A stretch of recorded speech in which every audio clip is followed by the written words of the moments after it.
মুসা পয়গম্বর দুনিয়ার জমিন থেকে বিদায় নিয়ে চলে গিয়েছে। মুসা নবীর মুজিজাও দুনিয়ার জমিন থেকে বিদায় নিয়েছে। বলুন ঠিক কিনা? আছে, দুনিয়াতে আছে। ওই লাঠি ফেললে সাপ হয় এমন জাদু আছে?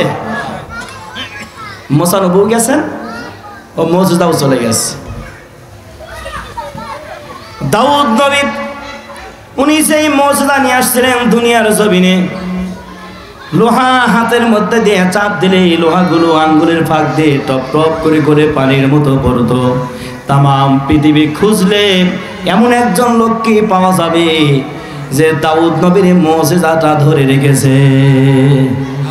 যাবে, পাওয়া যাবে? কথা ভালো করে শুনবেন, তবে আগাগোড়া কিছু বুঝবেন। আমি কোথায় থেকে কোথায় আনি একটু মাথায় ঢোকানোর চেষ্টা করবো ইনশাআল্লাহ। বলি ইনশাআল্লাহ বলি। আমার ভাইয়েরা, তাম পৃথিবী খুঁজলে দাউদ নবীর মুজিজা খুঁজলে আর পাওয়া যাবে না। দাউদ আলাইহিস সালাম দুনিয়ার জমিন থেকে চলে গিয়েছেন, মুজিজাটা ওনার সাথে চলে গিয়েছে। ঠিক কিনা বলেন? সুলাইমান পয়গম্বর দুনিয়ার জমিন থেকে বিদায় নিয়ে চলে গিয়েছেন। সুলাইমান পয়গম্বরের মুজিজাটাও দুনিয়ার জমিন থেকে বিদায় নিয়েছে। তামাম পৃথিবী ঘুরলে তক্তার উপরে বসবে আর তক্তা হাওয়ায় চলবে এমন একটা লোক দ্বিতীয় পাওয়া যাবে? আর পাওয়া যাবে না। এ মুজিজাও চলে গেছে। সুলাইমান পয়গম্বর নাই, মুজিজাও নাই।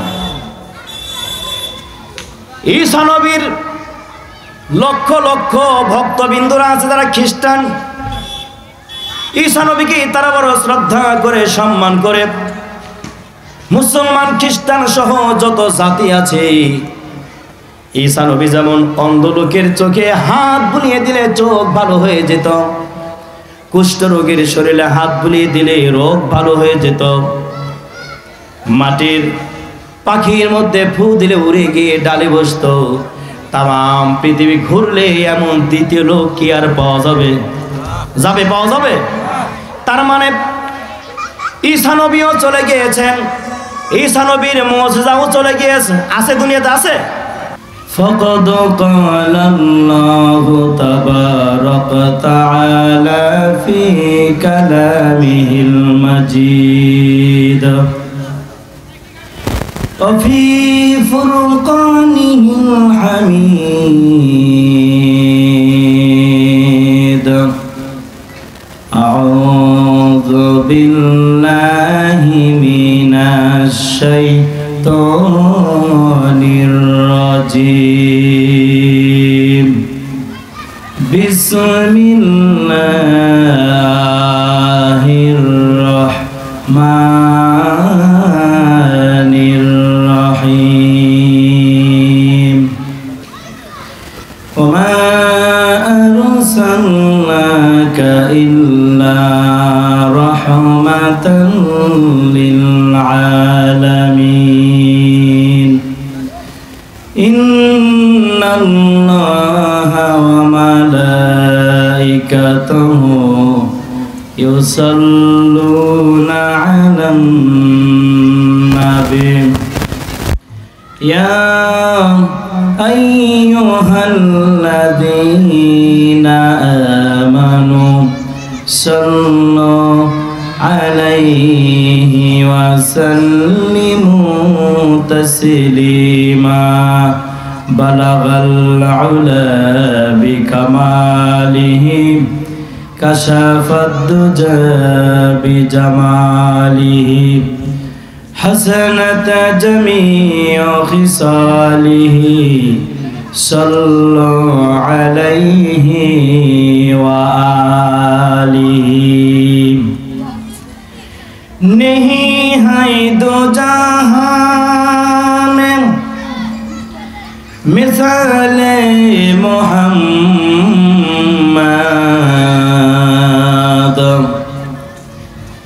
नहीं है दो जहां में मिसाल मोहम्मद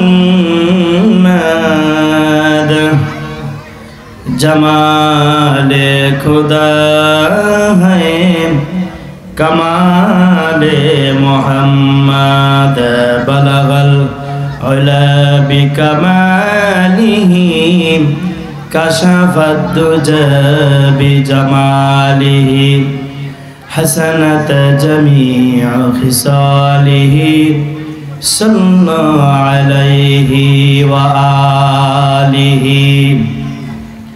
سبحان الله الحمد لله ولا إله إلا الله সকলে জবান খুলে অন্তর থেকে আল্লাহকে ভালোবেসে মহব্বত করে দিল থেকে পড়ি উচ্চ কণ্ঠে সুবহানাল্লাহ আলহামদুলিল্লাহ লা ইলাহা ইল্লাল্লাহ সুবহানাল্লাহ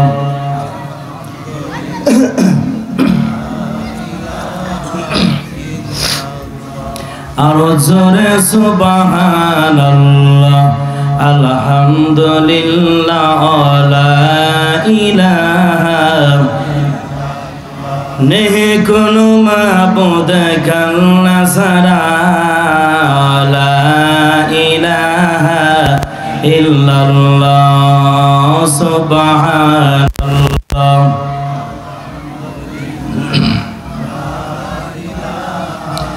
ইল্লাল্লাহ সুবহানাল্লাহ আলহামদুলিল্লাহ লা ইলাহা পাখির গানে গানে হাওয়ার তানে তানে বলি মারহাবা উচ্চ কণ্ঠে সকলেই বলি মারহাবা পাখির গানে গানে হাওয়ার তানে তানে ওই নামের পাই মহিমা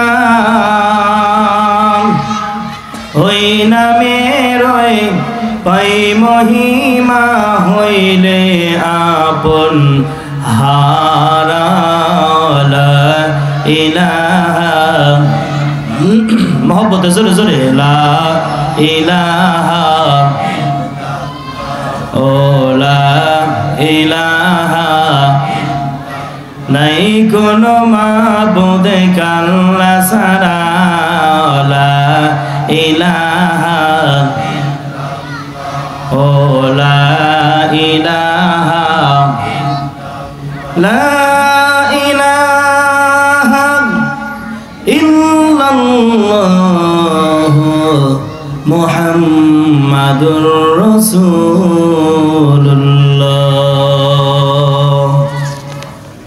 সাল্লাল্লাহু আলাইহি সাল্লাম। টাঙ্গাইল জেলার নাগরপুর থানায় নন্দপাড়া পশ্চিম কেন্দ্রীয় জামে মসজিদের উন্নয়ন কল্পে তাফসীর মাহফিলের সম্মানিত সভাপতি মুত্তাজিল্লাহুল আজিজ, সম্মানিত উলামা হযরত, মুরব্বী আজম, যুবক ভাইয়েরা, পর্দার অন্তরালের মা ও ভগ্নীগণ, মাসুম বাচ্চারা, সকলকে মোবারকবাদ জানিয়ে কোরআন ও হাদিস থেকে কিছু বলার চেষ্টা করছি। সকলে বলি ইনশাআল্লাহ। আল্লাহ তাআলার কালাম থেকে কিছু বলবো। আমার নবী যে কেমন নবী ছিলেন একটু বোঝাবার চেষ্টা করব। সকলে বলি ইনশাআল্লাহ। সেই মহান প্রতিপালকের দরবারে শুকরগুজার হচ্ছি, যিনি আমাদেরকে বিভিন্ন কাজ হইতে অবসর করে কোরআনের প্রেমে, রসুলের প্রেমে তাফসীর মাহফিলে বসার সুযোগটুকু দান করেছেন। সেই মহান প্রতিপালককে খুশি করবার জন্য সকলে উচ্চ কণ্ঠে বলে আলহামদুলিল্লাহ।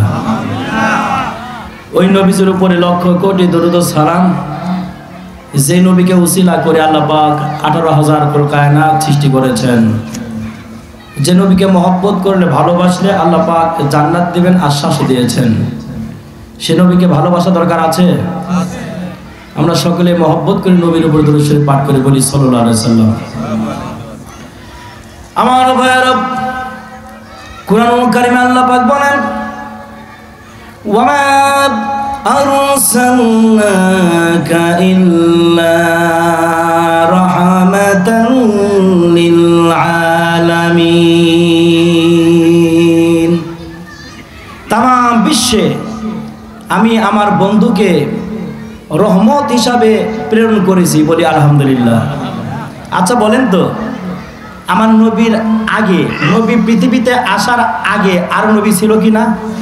ছিলেন অনেক নবী, ১৬ লক্ষর বেশি নবী অতিবাহিত হয়েছেন। সমস্ত নবীদের সম্মান আর আমার নবীর সম্মান কি এক সমান? কত ব্যবধান, একটু বোঝাবার চেষ্টা করব, বলি ইনশাআল্লাহ।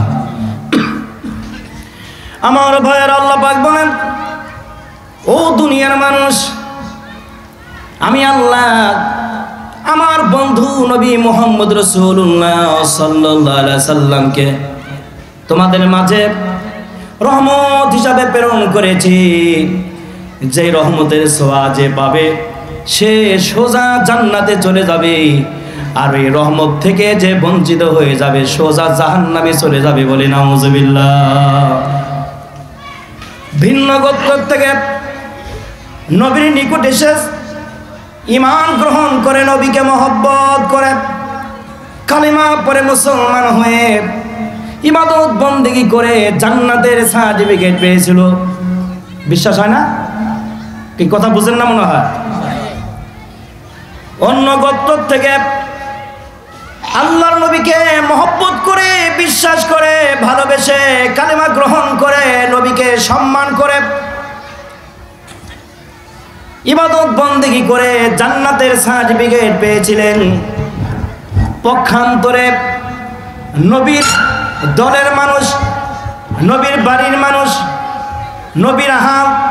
নবীর আপনজন যারা ছিলেন, নবীকে নবী বলে না মানার কারণে তারা জাহান্নামী বলে দুনিয়ার জমিনে ঘোষিত হয়েছে। তার মানে নবীকে যিনি মেনেছেন জান্নাতি বলে ঘোষণা হয়েছে, নবীকে যে মানে নাই সেই ব্যক্তিকে আল্লাহ পাক জাহান্নামে দিবেন, জাহান্নামী বলেও ঘোষণা হয়েছে।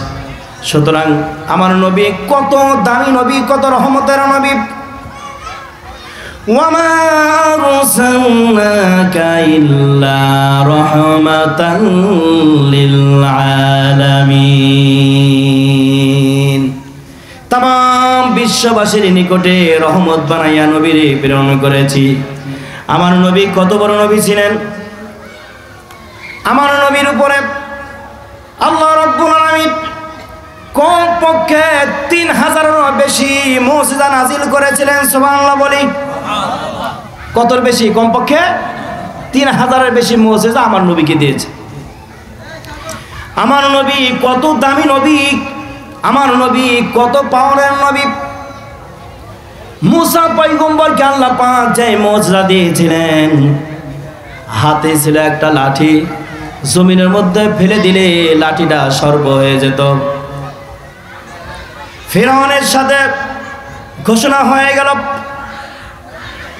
প্রতিযোগিতা, কে পারবে কে পারবে না। যে পারবে না পারার দলে চলে যাবে। মুসা পয়গম্বর আল্লাহর কাছে সাহায্য চাইলেন। আল্লাহ বলেন, হে দুনিয়ার মানুষ, আপদ বিপদ মুসিবত যদি পড়ে যায় সাহায্য চাবে আমার কাছে। সুবহানাল্লাহ বলা যাবে? কার কাছে সাহায্য চাবো? আল্লাহর কাছে সাহায্য চাবো। আল্লাহ পাক বলেন, আমার কাছে যদি সাহায্য চাও আমি আল্লাহ পাক সাহায্য করবে, এর মধ্যে কোনো সন্দেহ আছে? মুসা পয়গম্বর বললেন, আল্লাহ আমাকে সাহায্য করে। আল্লাহ পাক বললেন, হে মুসা, তোমার হাতে ওটা কি? মুসা বলে, এটা আমার হাতে লাঠি। লাঠিটা জমিনের মধ্যে ছেড়ে দিবাম, দেখবা সাফ হয়ে যাবে। আর এটাই তোমার মুজিজা। হাতের মধ্যে একটা মুজিজা দেওয়া হয়েছে। ওদিকে যাব না, লাঠির ব্যাপারটা বলছি। ফিরআউন তার জাদুকারদেরকে নিয়ে দড়ি ছেড়ে দিল, সর্প হয়ে গেল। আল্লাহ পাক বললেন, মুসা রে, তোমার হাতের লাঠি জমিনে ছেড়ে দাও। জমিনে ছেড়ে দাও, মাত্র দেখবা ফিরআউন ও ফিরআউনের দল বলে সমস্ত জাদুগুলোকে হালাক করে ফেলবে। বলি সুবহানাল্লাহ। মুসা নবী তাই করলেন, জমিনের মধ্যে লাঠি ছেড়ে দিলেন। বিশাল বড় সর্প হয়ে গেল। ফিরআউনের সমস্ত জাদুকারদের সর্পগুলো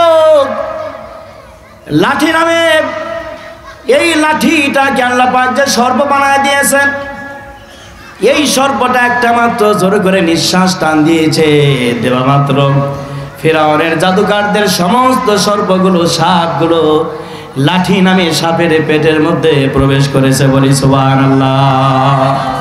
এই ক্ষমতা দিয়েছেন কে? আল্লাহ। ইন্নাল্লাহা আলা কুল্লি শাইইন কাদির।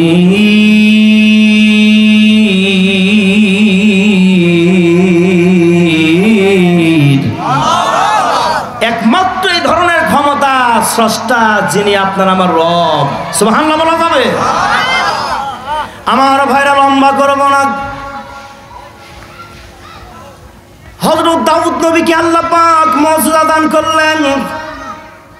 বর্তমানে আমরা কামার বলি, যারা লোহা দিয়ে অস্ত্র বানায়, আগুনের মধ্যে পোড়াইয়া নরম করে নেয়। আল্লাহ রব্বুল আলামিন দাউদ নবীকে মুজিজা দিয়েছিলেন। ওনার মুজিজা ছিল কেমন?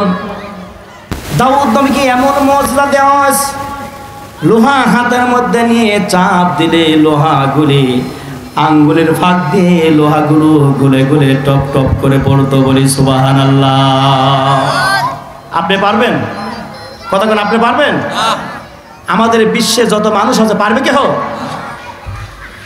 মূসা নবীকে এক রকমের মুজিজা দিলেন, দাউদ নবীকে আর এক ধরনের মুজিজা দিলেন। লোহা পানির মতো গলে যায়। সুলাইমান পয়গম্বরকে আল্লাহ পাক এমন মুজিজা দান করলেন, সকালবেলা তক্তার উপরে বসতেন, যে তক্তায় চাক্কা নাই, ইঞ্জিন নাই, শুধু একটা তক্তা। এই তক্তা জমিনের উপরে রেখে উনি বসতেন। একা বসতেন না, অনেকগুলো সিংহাসন, অনেকগুলো চেয়ার কুরসি সেখানে থাকতো, অনেক মানুষ বসতে পারত। আল্লাহ পাক বলেন, আমি আমার বন্ধু সুলাইমানকে বাতাসের সাহায্যে তক্তা ভেসে যায় এমন একটা মুজিজা দান করলাম, যেই মুজিজার তক্তার উপরে সুলাইমান পয়গম্বর বসতো। বসা মাত্র 1 মাস অতিক্রম করতে যে সময় লাগে, মাত্র সকাল থেকে সন্ধ্যার আগে এতটুকু রাস্তা ওই তক্তা চলে যেত। বলি সুবহানাল্লাহ। আবার যখন সন্ধ্যার সময় বাড়িতে আসার প্রয়োজন পড়তো, ওই তক্তার উপরে বসতেন। আমার 1 মাসের পথ অতিক্রম করতো মাত্র কয়েক ঘন্টার মধ্যে। এই ক্ষমতা দিয়েছেন কে? আল্লাহ। সুলাইমান পয়গম্বরের মুজিজা এক ধরনের হলো, নবী ঈসা আলাইহিস সালামের মুজিজা আর এক ধরনের। মাটি দিয়া পাখি বানাইয়া ওই মাটির পাখির মধ্যে ফু দিত, মাটির পাখি উড়ে গিয়া ডালের মধ্যে বসতো। বলি সুবহানাল্লাহ।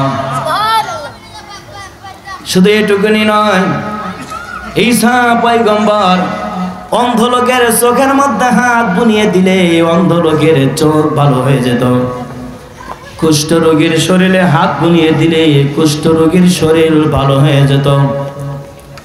এখন আমার মূল কথা হলো,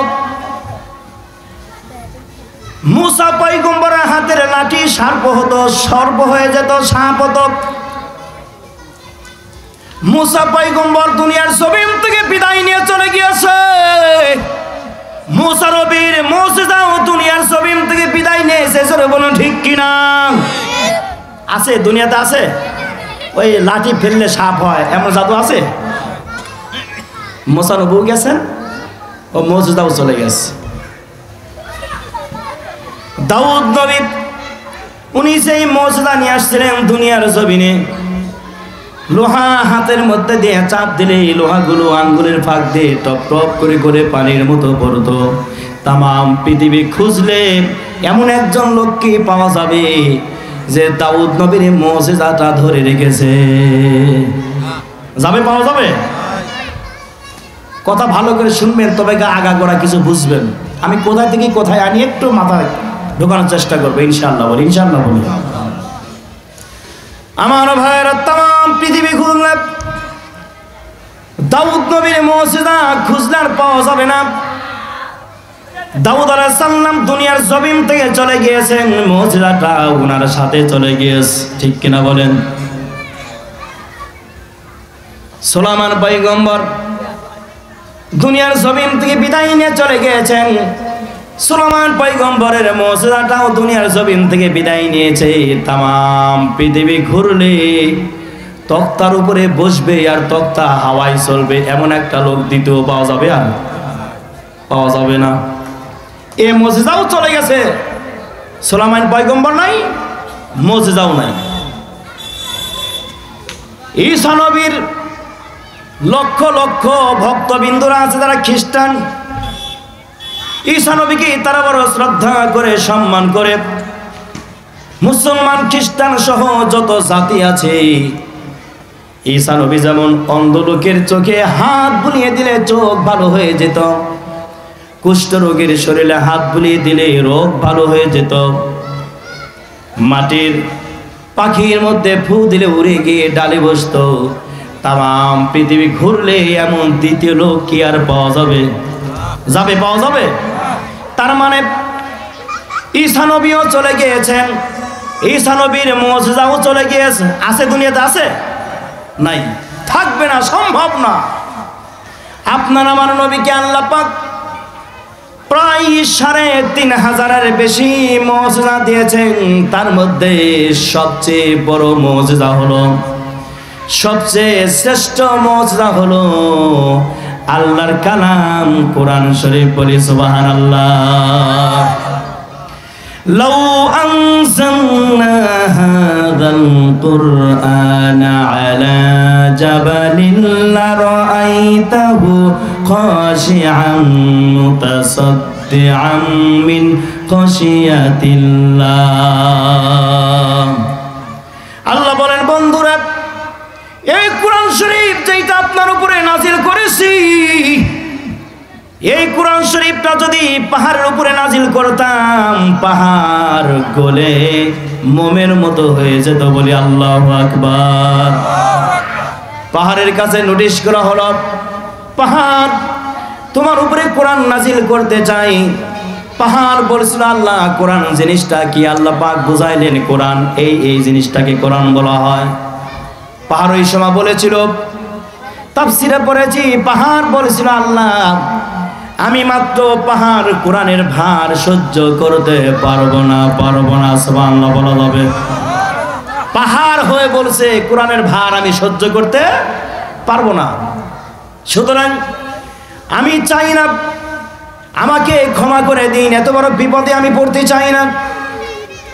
অথচ সেই কোরআনটা 7 বছর 8 বছর 10 বছরের মাসুম বাচ্চা সিনার মধ্যে একদম ফার্স্ট টু লাস্ট মুখস্থ করতে পারে। জোরে বলা যাবে আল্লাহু আকবার। আমার নবী চলে গিয়েছেন, দুনিয়ার জমিন থেকে অবাক গ্রহণ করেছেন। নবীর মুজিজা আল কোরআন এখনো বিরাজমান। নবী ইন্তেকাল করে কবরে চলে গিয়েছেন, নবীর মুজিজা কিন্তু কবরে যায় নাই। আল্লাহু আকবার বলা যাবে? আল্লাহ পাক বললেন, ওয়ামা আরসালনাকা ইল্লা রাহমাতাল লিল আলামিন। হে বন্ধু, আপনাকে আমি আল্লাহ রহমত হিসাবে প্রেরণ করেছি, আর আপনার উপরে যে কিতাবটা নাজিল করেছি সেটাও রহমতের কিতাব, সেটাও বরকতের কিতাব। জোরে বলেন আল্লাহু আকবার। জোরে বলি নারায়ে তাকবীর। উচ্চ আওয়াজে বলি আলহামদুলিল্লাহ। এমন কিতাব পেয়েছি, এমন কোরআন পেয়েছি, যেই কিতাবের সঙ্গে যদি আমাদের সম্পর্ক হয়ে যায়, আল্লাহ পাক বলেন কোরআনের সঙ্গে যদি তোমার সম্পর্ক হয়ে যায়, তোমার সম্মান কত বাড়বে তুমি জানো? একজন হাফেজে কোরআন কত দামি, কত সম্মান, কত ইজ্জত। হাসরের কঠিন ময়দান যেদিন শুরু হয়ে যাবে, 10 জন ব্যক্তিকে আল্লাহ পাক বলবেন জাহান্নামে চলে যাও, তোমাদের জান্নাতে স্থান হবে না। 10 জনকে জাহান্নামী বলে ঘোষণা করে দিবেন। আর ওই 10 জন যদি উপযুক্ত একটা প্রমাণ দেয়া তার বংশের মধ্যে একটা কোরআনের হাফেজ আল্লাহকে দেখাইতে পারে, আল্লাহ রাসূল বলেছেন ওই কোরআনের হাফেজের ওসিলা করে আল্লাহ পাক ওই 10 জন জাহান্নামীকে জাহান্নামে না দিয়া জান্নাত দিয়া দিবে। জোরে বলা যাবে সুবহানাল্লাহ। কোরআনের দরকার আছে না নাই? জোরে বলেন আছে। আমার ভাইয়েরা, আজ থেকে 20-22-25 বছর আগে সকালবেলা যখন রাস্তা দিয়ে চলতাম, রাস্তা দিয়ে চলার সময় রাস্তার দুই পাশে ঘর থেকে, অধিকাংশ ঘর থেকে কোরআনের আওয়াজ পেতাম। এখন কিন্তু রাস্তা দিয়ে চললে কোরআনের ওই আওয়াজটা আর পাওয়া যায় না, ওই আওয়াজটা কিন্তু আর পাওয়া যায় না। কোরআন তেলাওয়াত কমে গেছে। আল্লাহ বলেন তোমাদের মাঝে বৃষ্টি অনাবৃষ্টি, বেশি শীত বেশি গরম, তা কারণ হলো একটাই, তোমরা কোরআন থেকে দূরে সরে গিয়েছ। কোরআন থেকে দূরে সরে যাওয়ার কারণে আজ তোমাদের উপরে নানান ধরনের গজব আমি আল্লাহ পাঠাই। কোরআন থেকে যত দূরে সরে যাবে তত তোমার নিকটে গজবটা চেপে আসবে। সকালবেলা আপনার বাড়িতে 3 জন, 2 জন, 1 জন শিশু আছে। আপনার কর্তব্য ছিল সকালবেলা ঘুম থেকে তুলে মক্তবে পাঠানো। মক্তবে পাঠাইলে কোরআন শরীফ শিখতে পারতো। জোরে বলুন ঠিক কিনা?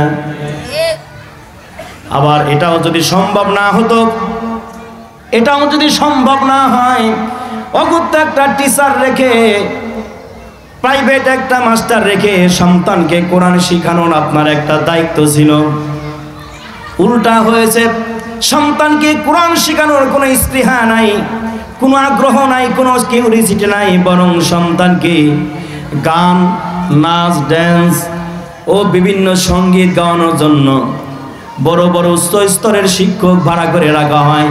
মাসে 3000-4000 টাকা দিয়ে গানের মাস্টার রাখা হয়, মাসে 3000-4000 টাকা দিয়ে ডান্সের মাস্টার রাখা হয়।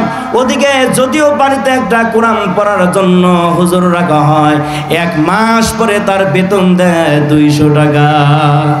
কথা কয় না? কথা কয় না? ঠিক কিনা বলুন?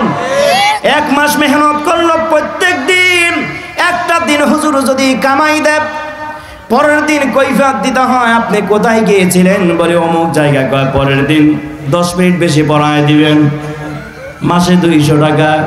আর ওইদিকে গান শেখাচ্ছে, সপ্তাহে মাত্র 3 ঘন্টা। ওইদিকে নাচ শেখাচ্ছে, সপ্তাহে মাত্র 1 ঘন্টায় 1 দিন, 3000 টাকা, 4000 টাকা। আবার ওইদিকে সকালবেলা বাচ্চা ঘুমিয়ে থাকে, রবীন্দ্রসঙ্গীত শেখানোর জন্য গানের মাস্টার এসে বাড়িতে বসে থাকে রবীন্দ্রসঙ্গীতের পেন নিয়ে শোনানোর জন্য। বলুন ঠিক কিনা? আছে কিনা এমন? কোরআনটা যাচ্ছে কোথায়? শান্তি আসবে কি করে? কোরআন শরীফের সাথে তো আমার সম্পর্ক নাই। আমার ভাইরা, আল্লাহ রাব্বুল আলামিন বলেন, আমার কালামকে যত তিলাওয়াত করবে তত মনে করবে আমার সাথে কথা বলছে।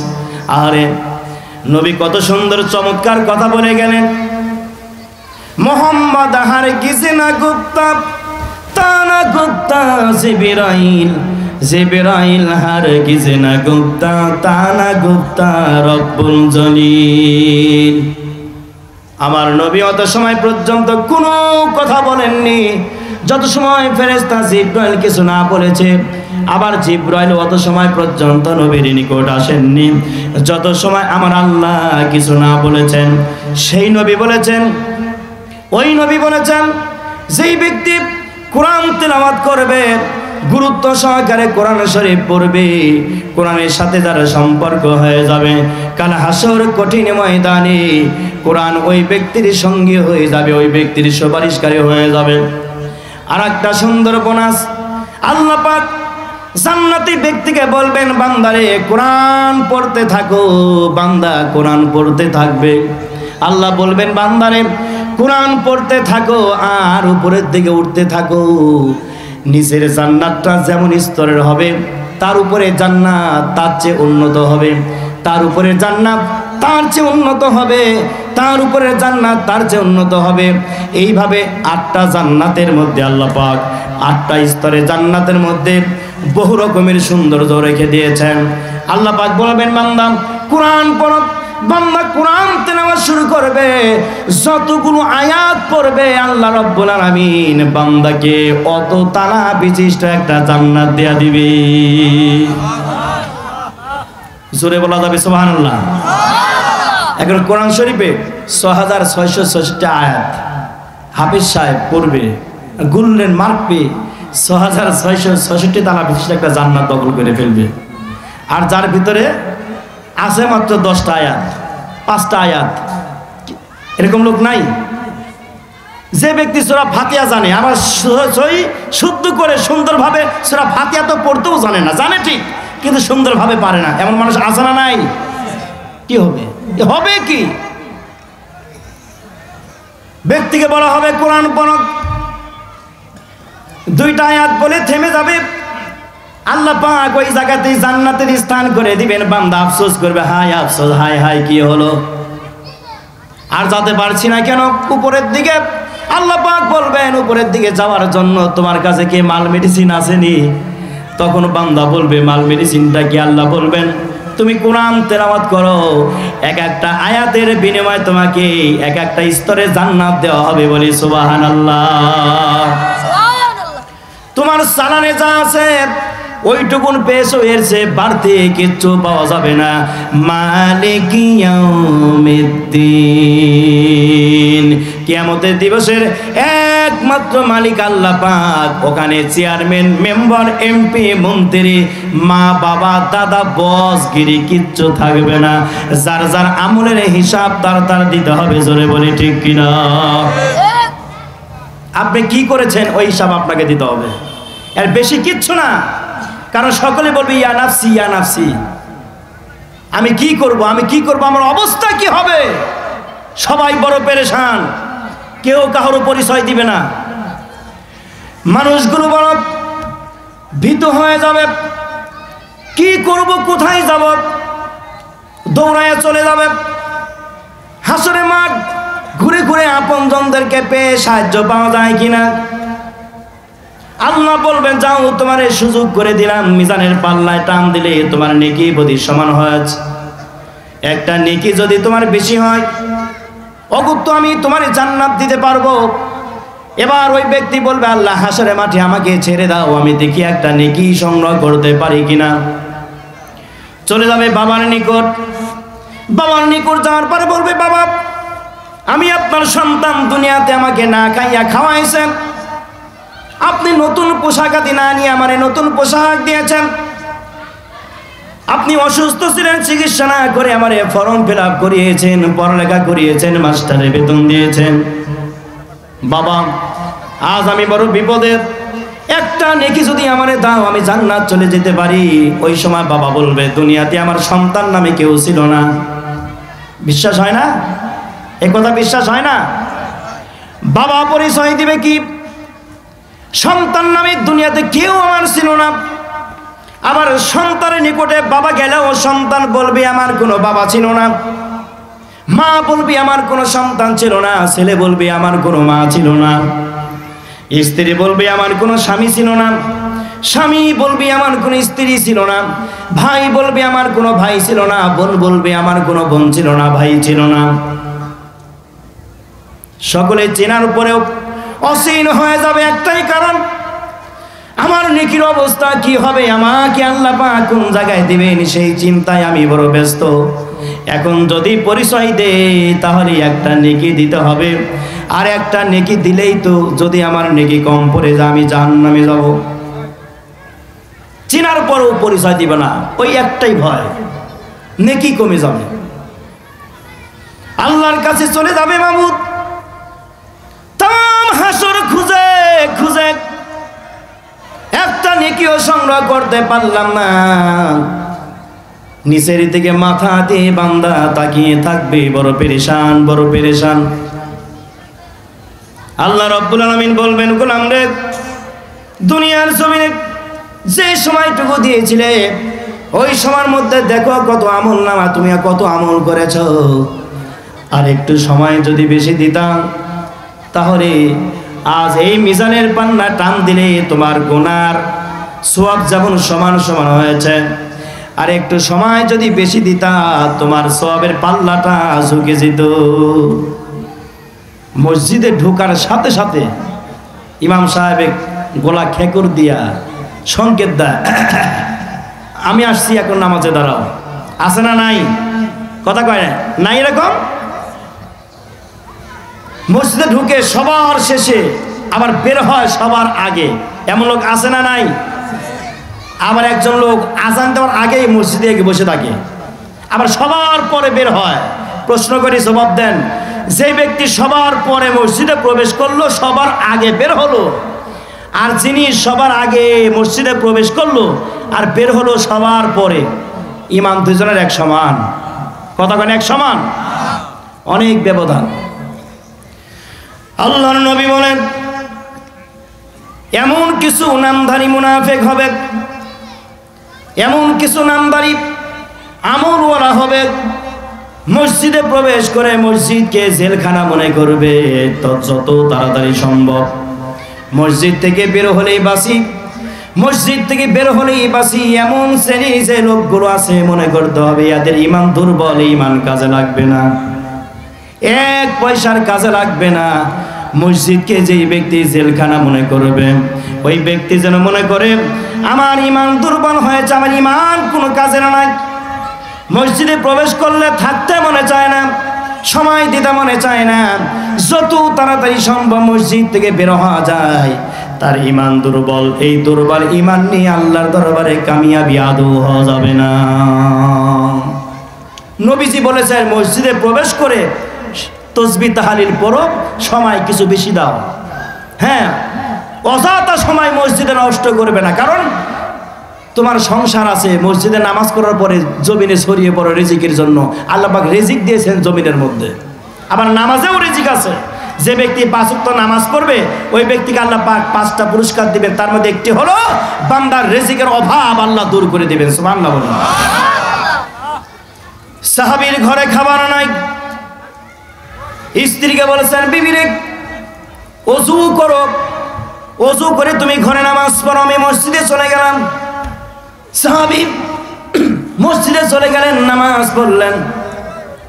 নামাজ পড়ার পরে আল্লাহর দরবারে দুটো হাত তুলে কান্নাকাটি করেন, আল্লাহ খাবারের ব্যবস্থা করে দাও, খাবারের ব্যবস্থা করে দাও।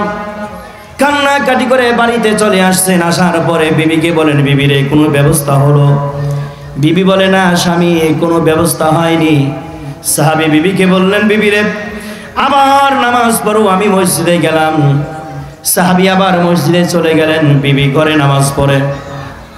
আবার আল্লাহর কাছে কান্নাকাটি করে বাড়িতে আসার পরে বিবিকে বলে, বিবিরে কোনো ব্যবস্থা হলো? বিবি বলে, না কোনো ব্যবস্থা হয় নাই। সাহাবী আবার চলে গেলেন মসজিদে, নামাজ পড়লেন, চোখের পানি ছেড়ে ছেড়ে কান্না করে। এরপরে বাড়িতে আসছে। বাড়িতে ঢুকতেই লক্ষ্য করে দেখে রান্নার ঘর থেকে কেমন যেন ধোঁয়া দেখা যায়। সুবহানাল্লাহ বলা যাবে? সাহাবী বাড়ির ভিতর প্রবেশ করলেন, রান্নাঘরের সামনে গিয়ে দাঁড়িয়ে বিবিকে বললেন, বিবিরে কোনো ব্যবস্থা হলো? বিবি বলে, হ্যাঁ স্বামী, এত সুন্দর ব্যবস্থা হয়েছে যা আপনাকে বলে বোঝাইতে পারবো না, আপনি গিয়ে ঘরে দেখুন। সাহাবী ঘরে চলে গেলেন। ঘরে যাওয়ার পরে লক্ষ্য করে দেখে ঘরের মধ্যে লোটা ঘটি থালা বাসন যা আছে সব কিছু বিবি আটা দিয়া ভরপুর করেছে। ঘরের মেঝেতে একটা জাতা ঘুরে, জাতার মধ্যে কে গম দেয় দেখা যায় না, জাতারা কে ঘোরায় এটাও দেখা যায় না, শুধু আটা বের হচ্ছে। সাহাবী যেখানে যেভাবে আটা রাখা সম্ভব রাখার পরে মনে মনে চিন্তা করলেন, আটাগুলো বের হয় কোন দিক দিয়ে, একটু দেখা দরকার। আটা বের হচ্ছে কোন দিক দিয়ে একটু দেখা দরকার, এটা মনে করে সাহাবী জাতাটা উঁচু করলেন। উঁচু করার পরে আবার জাতা রেখে দিলেন। কিন্তু দুঃখের ব্যাপার, জাতা উঁচু করার পূর্বে যেভাবে ঘুরতেছিল আর আটা বের হতেছিল, এখন যে জাতা ঘুরেও না, আটাও বের হয় না। কি হলো, কি হলো? বিশ্বনবীর নিকট চলে গেলেন, বড় টেনশন, বড় পেরেশান। আল্লাহর নবীর সামনে গিয়ে সালাম দিয়ে নবীকে বলছেন, ওগো নবীজি, এমন এমন ঘটনা ঘটেছে, এখন আমি কি করব?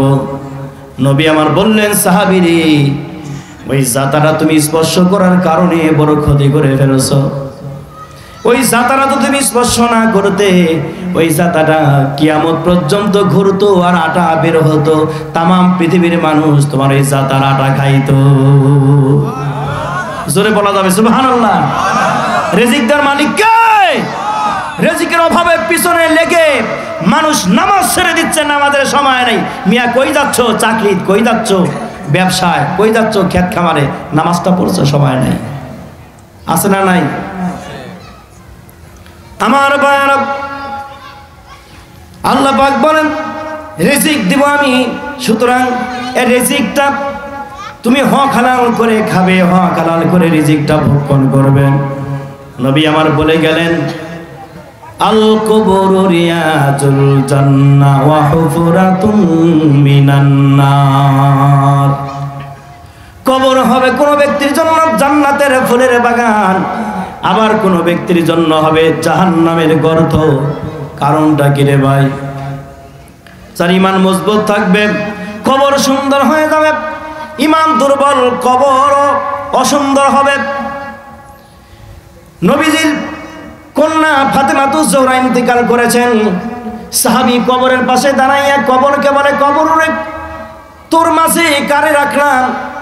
খবর রাখিসনি, তোর মাঝে রেখেছি হযরত আলীর বিবি, তোর পেটের মধ্যে রাখলাম ইমাম হাসান হোসেনের মাকে, তোর পেটের মধ্যে রাখলাম বিশ্ব নবীর মেয়েকে, তোর পেটের মধ্যে রাখলাম এমন একজন নারী, এমন একজন মহিলা, যেই মহিলাকে খাতুনে জান্নাত বলা হয়।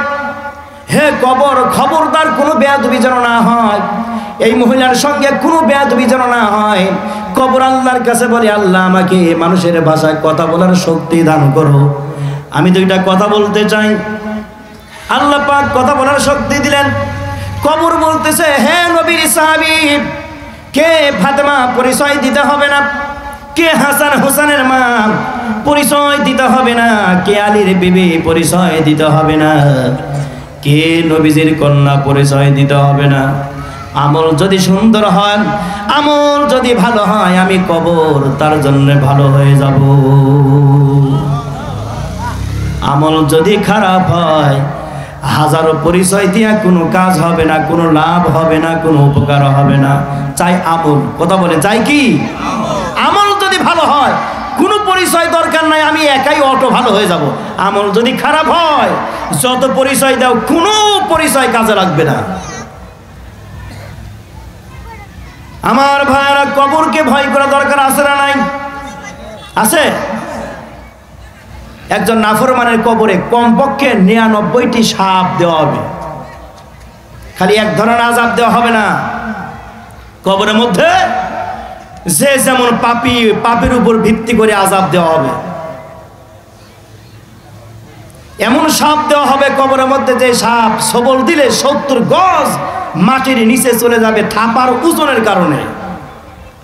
আবার টেনে ওঠানো হবে, আবার সবল দিবে, আবার 70 গজ মাটির নিচে চলে যাবে, আবার টান দিয়ে ওঠানো হবে।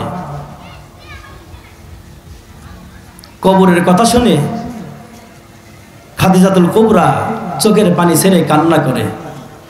নবীজি বললেন, বিবি তুমি এত কান্না করো, কারণটা কি? আমি কারণ জানতে পারি কি? এমন কিছু মনে পড়েছে তোমার? খাদিজাতুল কুবরা বললেন, হ্যাঁ স্বামী, আমার কবরের কথা মনে করে এত কান্না আসতেছে, আমি বড় পেরেশান, বড় টেনশন, কবরে কি করব আমি। নবী আমার বললেন, খাদিজাতুল কুবরা, কবরকে তোমার কেমন ভয় লাগে? হযরত খাদিজা বললেন, ওগো নবীজি, ওই কবর হলো আখিরাতের প্রথম মঞ্জিল। যদি কবরে আমি ধরা খেয়ে যাই, সব জায়গায় ধরা খেয়ে যাব। আর কবরে যদি পার হই, সব জায়গায় পার হয়ে যাব। সেজন্য আমার বড় পেরেশান। আমি কি ওই কবরের মধ্যে ফেরেশতার প্রশ্নের জবাব দিতে পারবো? আমি তো মনে হয় পারবো না। খাদিজাতুল কুবরা ইন্তেকালের পূর্বে নবীকে বললেন, ওগো নবীজি, আমি হয়তো দুনিয়াতে আর বেশি দিন থাকবো না, আমি আপনার নিকটে কিছু ওসিয়ত করে যাব, দয়া করে রাখবেননি।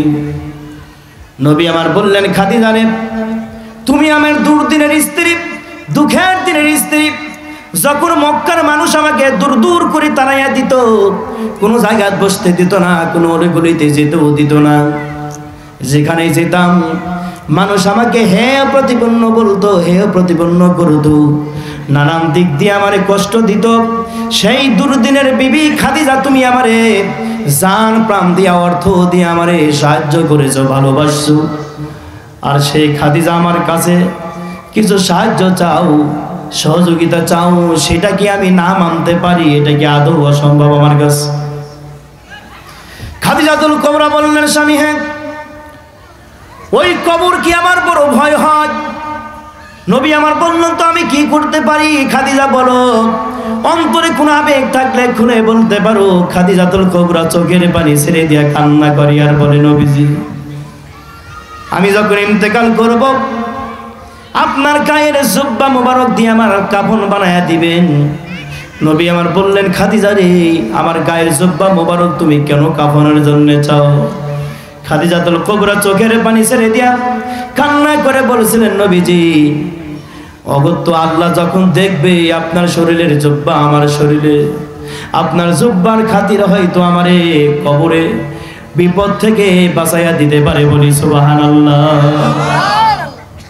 খাদিজাতুল কুবরা চোখের পানি ছেড়ে কান্না করেন আর বলেন, ওগো নবীজি, আমার কবর যখন খোঁড়া হবে, কবর কাটা কমপ্লিট করার পরে আপনি দয়া করে আমার কবরের মধ্যে পেটটা লাগাইয়া একটু শুবেন। নবী আমার বললেন, খাদিজা রে, তুমি এত বড় আবেগে কথা বলো কেন? খাদিজা বললেন, নবীজি গো, যেই কবরে আপনার পিঠ লাগবে, আমার মনে বলে ওই কবরে গজবের কোনো ফেরেশতা আসতে পারে না। জোরে বলি সুবহানাল্লাহ। ওগো নবীজি, আমি ইন্তেকাল করার পরে যখন আমার লাশটা আপনি কবরে রাখবেন, আমার চেহারা মোবারকটা আপনি কাবার দিকে দিয়ে রাখবেন। কারণ ওই কাবার গকে আপনি অনেক শ্রদ্ধা করেন, অনেক সম্মান করেন। আমি চাই ইন্তেকালের পরেও যেন আপনার সম্মানে সেই ঘরের দিকে আমি নজরে করে থাকতে পারি। সুবহানাল্লাহ বলা যাবে। ওগো নবীজি, শেষ ওসিয়ত হলো, ফেরেশতা যখন কবরের মধ্যে চলে আসবে, মুনকার নাকির প্রশ্নের জবাব আমি দিতে পারবো কিনা বলতে পারি না। গো নবীজি, মেহেরবানি করে আপনি আমাকে কবরের মধ্যে রাখার পরে যখন পাথর মাটি দিয়ে চাপা দিবেন, আমার মাথার পাশে আপনি দাঁড়িয়ে থাকবেন যত সময় পর্যন্ত আল্লাহর ফেরেশতা মুনকার নাকির আমার কবরের পাশে না আসে। মুনকার নাকির আমার কবরের পাশে আসবে, আসার পরে আমাকে প্রশ্ন করবে, ওগো নবীজি, আমি জবাব হয়তো দিতে পারবো না, ওই ইলম আমার নাই, ও বিবেক আমার নাই। আপনি দয়া করে আমার কবরের ফেরেশতারা যখন প্রশ্ন করবে, প্রশ্নের জবাবগুলো আপনি দিয়ে দিবেন। আপনি দয়া করে বলুন, আমার এই কথাগুলো আপনি রাখবেননি। নবী আমার চোখের পানি ছেড়ে দিয়ে দিয়ে কান্না করেন আর বলেন, খাদিজা রে, তুমি আমার এত ভালোবাসো, আর তুমি কয়েকটা ওসিয়ত করলা, আমি কেন এটা রাখবো না? তোমাকে ওয়াদা দিলাম খাদিজা রে, যতগুলো তোমার প্রাপ্য আমার কাছে ছিল, চেয়েছো, আমি একটা থেকেও তোমাকে নৈরাশ করব না, বলি সুবহানাল্লাহ। স্বামী কেমন আর বিবি কেমন? আমাদের স্বামী স্ত্রীর মধ্যে কিরকম মহব্বত থাকা দরকার, আছে না নাই? আমার ভাইরা, আল্লাহর নবী, আল্লাহর পয়গম্বর জনাবে মুহাম্মদ রাসূলুল্লাহ সাল্লাল্লাহু আলাইহি সাল্লাম বিবিদেরকে কত মহব্বত করতেন। খাদিজার ইন্তেকাল হয়ে গেল, খাদিজার কাছে ওয়াদা করেছিলেন, ভুলেন নাই। শরীরের জুব্বা দিয়া খাদিজাতুল কুবরা আর কাফনের কাপড় বানায়া দিলেন। নবীজি আমার কবরের মধ্যে গিয়া শুয়ে ঘোরাঘুরি দেন। সাহাবীরা দেখে আর সাহাবীরা বলে, ওগো নবীজি, কষ্ট পাওয়াই স্বাভাবিক, আপনি বড় কষ্ট পেয়েছেন, আপনার কষ্টর দিনের বিবি ইন্তেকাল করেছে, সেই জন্য আপনি এত কষ্ট পেয়েছেন। নবী আমার গোপন কথা বলেন না।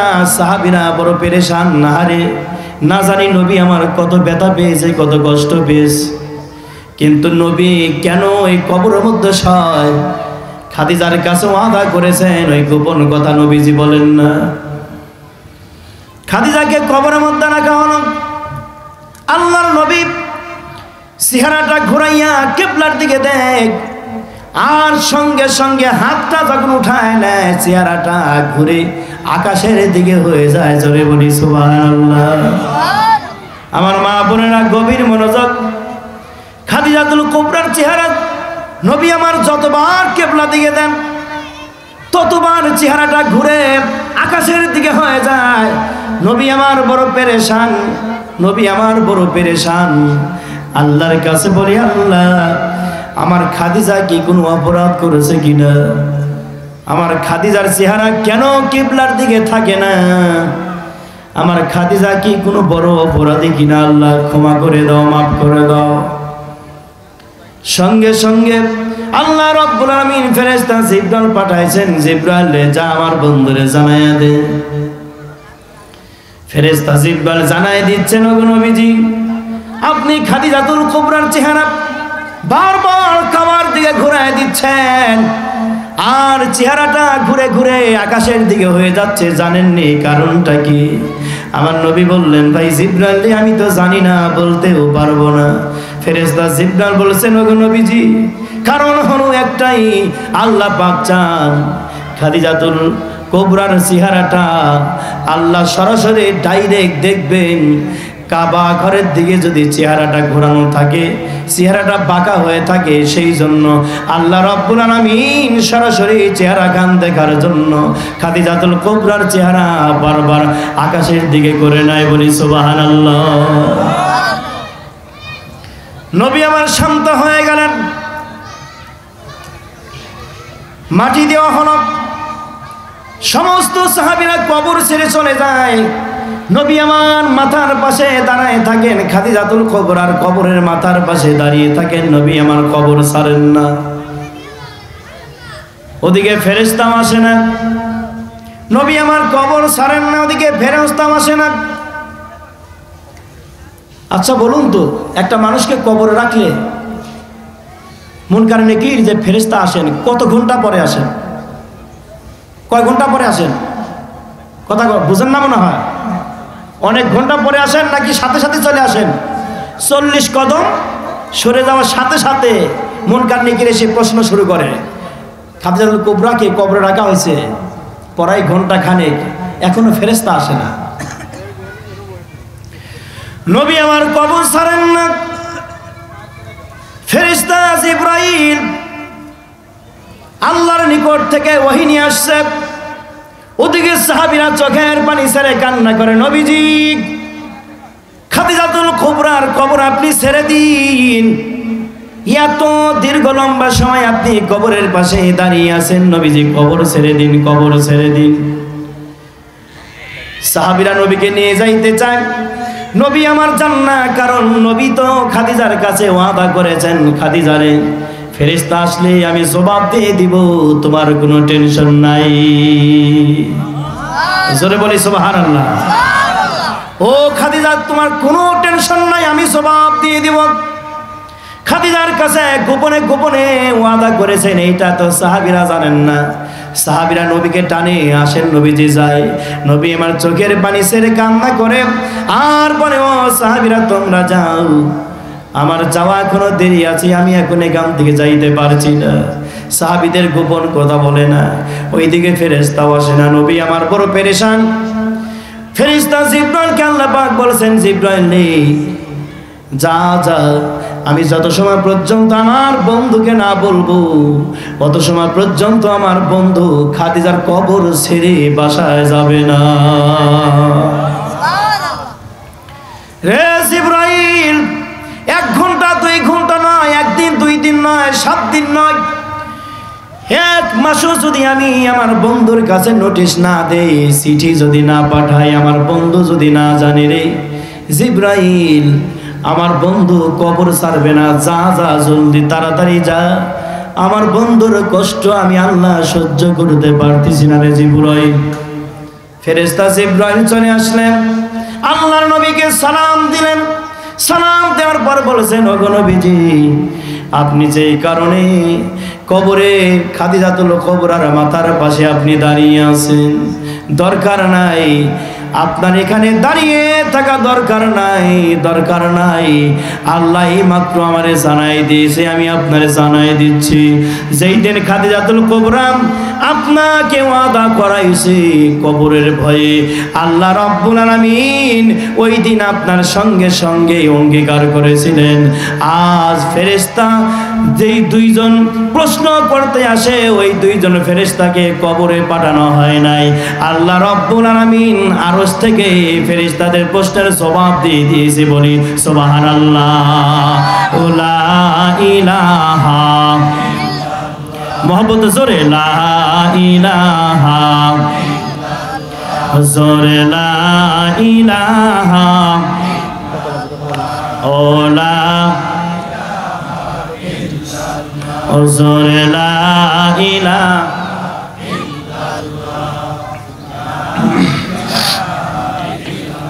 বহু দূরে মদিনা, ও কেমনে যাব জানি না, দয়া করো দয়ার আল্লাহ, দয়া করো দয়ার আল্লাহ, মিটাও মনের বাসনা। লা ইলাহা, ও লা ইলাহা, লা ইলাহা ইল্লাল্লাহু মুহাম্মাদুর রাসূলুল্লাহ সাল্লাল্লাহু আলাইহি ওয়াসাল্লাম।